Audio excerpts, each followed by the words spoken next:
फुलजी सिंध सरकार जे सस्ते अटे 10 किलो जी थैली 650 रुपयनि वारो ऐलान सिर्फ़ ऐलान ई रहिजी वियो। फ्लोर मिल मालकनि डीएफसी दादू शहजाद शाहानी खे गरी रिश्वत ॾेई सस्ते अटे ॾियण लाइ कणक ख़रीद करे महांगो अटो विकिरो करे आवाम खे ॿिन्ही हथनि सां फुरण लॻो आहे।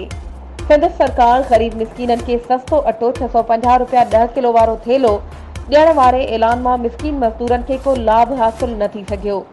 फुलजी में अटो 120 रुपया फी किलो विकामण लॻो।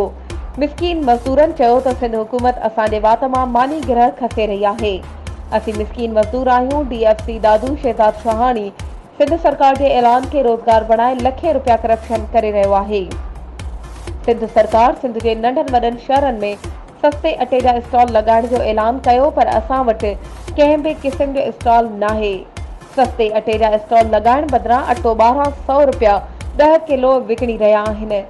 हुननि मुतालबो कंदे चयो त डीएफसी ख़िलाफ़ कार्रवाई करे फुलजी अटो ख़रीद करे पंहिंजनि बचनि खे मानी गभो खाराए सघूं। वधीक ख़बरूं ऐं अपडेट्स जे लाइ असांजे चैनल खे सब्सक्राइब कयो ऐं हा बेल आइकन खे प्रेस करणु न विसारिजो त जीअं असांजी हर नई अचण वारी वीडियो तव्हां ताईं पहुची सघे।